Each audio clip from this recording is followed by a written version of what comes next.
If you look at concentration of legendary bank robbers and criminals, there's never been anything like the period in 1933 and 1934. In terms of an infamy scale, John Dillinger was at 10. Dillinger escaped from jail twice. He was a terribly good bank robber. And he almost had a Robin Hood persona, but he was a killer. A fugitive these days, if he's at large committing crimes, you know, it's pretty notable if they last 2 or 3 weeks. John Dillinger was out there as essentially public enemy number 1 for almost 5 months.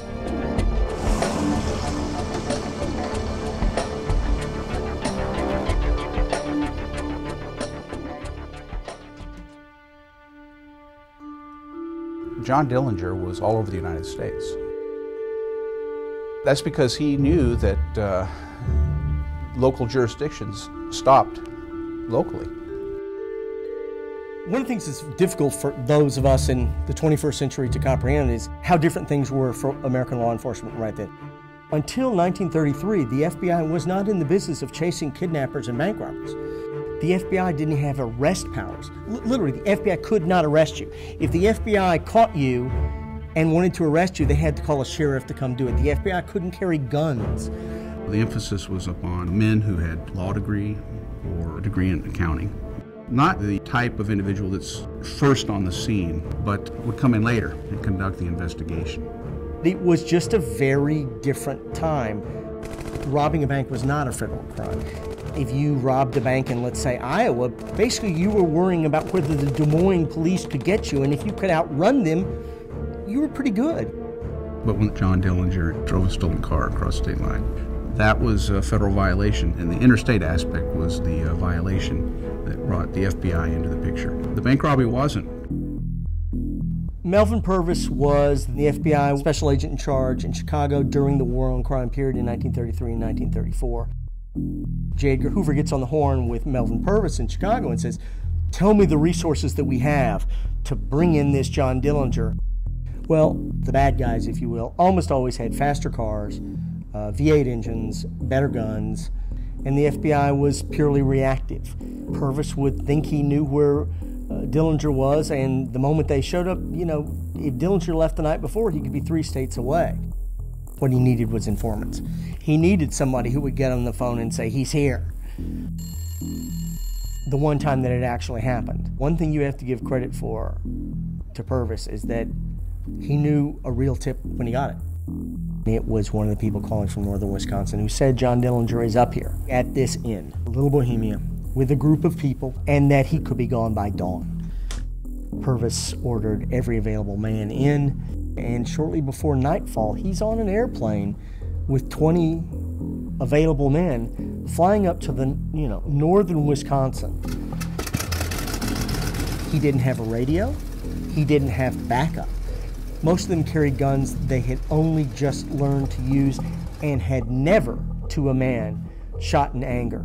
Going after, 4 or 5 of the single most desperate criminals in America.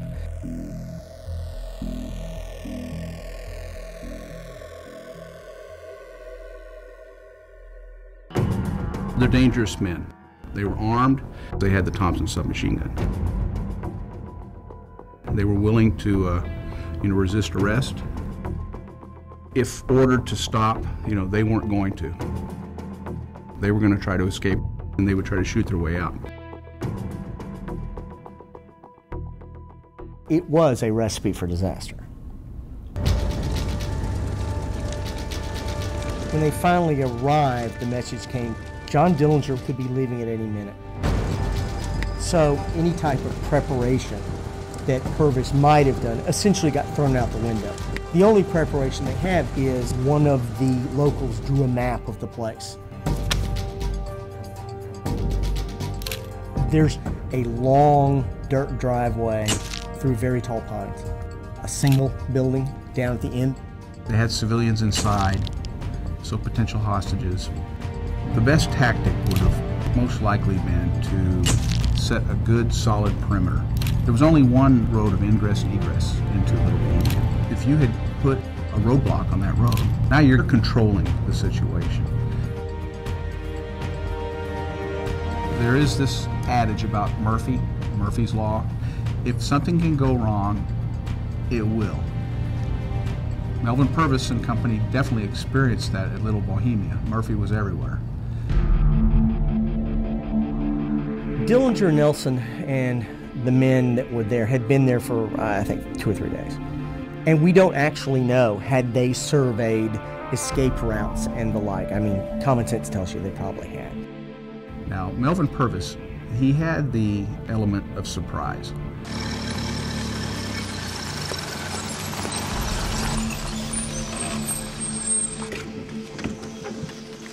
When Purvis pulled up, immediately what started happening was dogs started barking.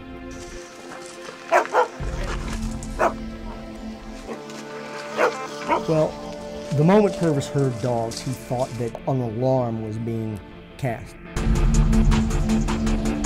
Anytime you're about to conduct a raid or an assault and you lose the element of surprise, things can get very dangerous. Purvis sent everybody into the woods in an effort to encircle the inn so that no one got away. Almost simultaneously, within moments of that, a set of car lights flash on. Purvis's sense is that someone's trying to escape. A car begins to proceed down the driveway toward them. And Purvis and several other agents yell, "Stop, stop, stop." As soon as the car started to drive away, the game was up. Because the next thing that happened was they began to open fire.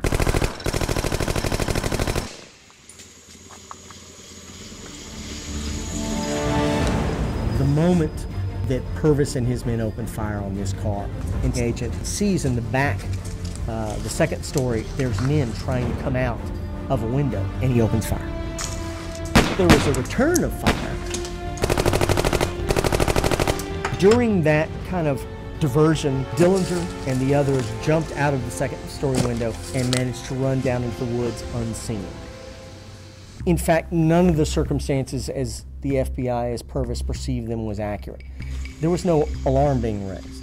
They were just dogs barking. There was no car trying to escape. In fact, they shot up a car with 3 guys who'd just been drinking most of the evening. Killed one guy, wounded another guy. And at the same time, Dillinger and all of the gang members were able to escape out the back door, right down under the nose of Melvin Purvis and the other agents. Little Bohemia was clearly the low point in the FBI's pursuit of Dillinger. Ironically, one can posit that the only reason that they got the tip that ultimately led to Dillinger's death was because they'd gotten so much bad publicity in the previous few months that people realized the FBI existed and was hunting John Dillinger.